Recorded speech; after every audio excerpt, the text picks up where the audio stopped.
Agir pour l'environnement, c'est bon pour les collègues et pour l'intérêt général.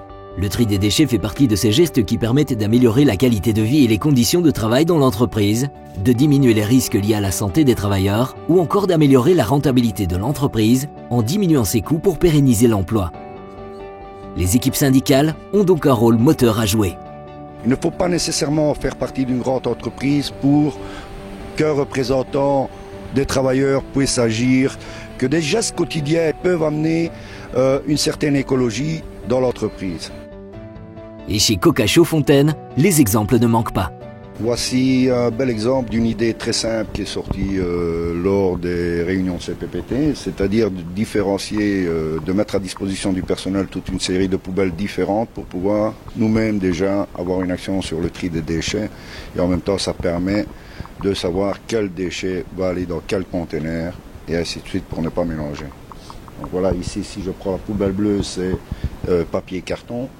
La poubelle blanche, c'est bouchons et bouteilles PET. La rouge est consacrée aux canettes et les déchets verts et résiduels dans la verte. Donc voici une petite idée qui est ressortie au CPPT dans les années 90, c'était d'avoir un peu son parc à conteneurs propre à l'entreprise. Donc ceci vous donne une idée du tri qui est fait à l'intérieur de l'usine de production. Ce tri permet aussi de dégager de l'emploi puisqu'il y a une personne qui est engagée à temps plein et qui s'occupe du tri des déchets. Le fait de bien trier ces déchets et de mettre les bonnes matières dans les bons conteneurs permet aussi de faire quelques petits bénéfices annuels sur la récupération des déchets que nous avons pour pouvoir les recycler. Un exemple, le premier conteneur qu'on voit ici, c'est du verre propre. Donc il faut savoir que la majorité des déchets qui sont faits ici à Chaudfontaine, le plus gros tonnage vient des lignes verts et c'est quand même un des matériaux qu'on récupère pratiquement à 100% en matière de recyclage. Puis derrière ces conteneurs, il existe aussi un broyeur de PET, donc on récupère tous les bacs à déchets de bouteilles fabriquées en production pour pouvoir les broyer, les compacter et les envoyer vers des organismes de recyclage. Chez Ikea aussi, le tri des déchets a été discuté en CPPT. Nous avons démarré la discussion en CPPT en disant c'est une très bonne idée, seulement avez-vous au moins une idée de formation pour expliquer aux gens ce qu'était le tri des déchets. Et là, ils nous ont dit oui, ok, on va réfléchir à cela. Et du coup, ils ont mis en place justement quelques heures de formation à donner au personnel pour expliquer ce qu'était clairement le tri des déchets et le pourquoi de vouloir donner une formation pour le tri des déchets. C'était demandé lors des CPPT aussi d'avoir du matériel pour justement trier les déchets correctement, parce qu'au début, si on n'a qu'une poubelle que pour mettre toute la marchandise, c'est ce qu'on appelle un tout venant. Le tout venant, forcément, il faut encore payer des sociétés externes pour trier ce genre de marchandises. Et ici, donc, Ikea a investi dans tout ce qui était poubelle pour mettre à disposition du personnel afin de trier les déchets correctement. Donc c'est passé par les poubelles, ensuite ça a suivi par les containers qui ont été mis à disposition, puis les transports qui ont été mis en disposition aussi pour enlever les containers lorsque ceux-ci étaient remplis. Et honnêtement, on a vu les différences tout de suite, quoi. Il a même pas fallu, je pense, attendre 6 mois pour avoir des résultats très positifs notamment. Il faut savoir que lorsque l'on fait du tri des déchets, ça peut rapporter à la société, et ce qui est rapporté à la société en tant que bénéfice peut être négocié aussi pour des primes pour le personnel. Une bonne gestion des déchets contribue à la rentabilité de l'entreprise et donc à son avenir. Sur les dispositions qui sont prises en matière d'environnement, pour nous c'est essentiel, c'est ancré dans notre esprit, ce qui nous assure une certaine pérennité de l'entreprise. Parce qu'aujourd'hui, il faut s'y pencher fortement. C'est la pérennité de votre entreprise qui est en jeu, c'est l'emploi et une sécurité à long terme. Donc chez nous, c'est quelque chose qu'on prend très à cœur, donc tout le monde y participe. Vous aussi, vous pouvez agir dans vos entreprises, en DS, au CPPT ou en CE.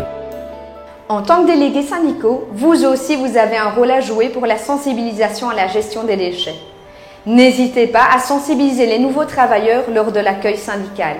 Et n'oubliez pas que vous pouvez également le faire auprès des intérimaires, des sous-traitants ou des équipes de nettoyage. Et si comme délégué vous cherchez des pistes de négociation en termes de salaire brut ou de CCT 90, n'oubliez pas que la gestion des déchets est créatrice de valeur ajoutée et peut être négociée en ce sens. Parce que les aspects environnementaux de la gestion des déchets ont souvent un impact sur la santé des collègues qui les manipulent, Ces thématiques doivent être discutées au CPPT. S'il s'agit de déchets identifiés comme dangereux car nocifs, irritants ou toxiques, une analyse des risques liés à leur stockage et à leur manipulation est nécessaire. Des campagnes d'information doivent être menées et si besoin, la médecine du travail peut être sollicitée. À ce titre, les fiches de données santé et sécurité de chaque produit utilisé sont de bonnes sources d'information car elles énoncent les modalités pratiques de gestion de ce produit devenu déchet. La gestion des déchets constitue en outre un moyen d'améliorer son cadre de travail et donc un autre angle d'approche de la problématique en CPPT. Des actions de sensibilisation du personnel peuvent ainsi être réalisées, par exemple, sur le gaspillage, le tri des déchets ou encore l'économie circulaire. L'aspect financier lié à la gestion des déchets est traité au conseil d'entreprise. Les enjeux financiers sont importants. Pensons par exemple aux économies réalisées grâce à la diminution du gaspillage, à la valorisation financière liée à un tri efficace ou encore à l'optimisation des matières premières. Une meilleure gestion des déchets améliore donc les performances financières de l'entreprise, ce qui bénéficie à tous. Voici 3 outils qui vous aideront à aborder la question de la gestion des déchets au conseil d'entreprise. Lors de la présentation de l'information de base, on peut interroger sur l'impact financier de la gestion des déchets en entreprise, comme par exemple le coût du gaspillage, les gains de la valorisation ou encore les gains de la réutilisation. Le réviseur a un rôle à jouer en termes de performance environnementale de l'entreprise. Sa mission est reprise dans le document appelé « Le réviseur et l'environnement » publié par l'Institut des réviseurs. Enfin, vous pouvez intégrer dans le plan de formation des travailleurs la sensibilisation et les mesures de gestion des déchets. Pour vous aider à mettre la gestion des déchets à l'agenda de la concertation, consultez la fiche conseil éditée par la CSC Liège-Oui-Warem avec l'appui du groupe Environnement Liège et la cellule RISE dans le cadre des missions d'intérêt public confiées par la Wallonie à l'ASBL Formation Éducation Culture. De même, n'hésitez pas à aller puiser de l'info sur le site de RISE.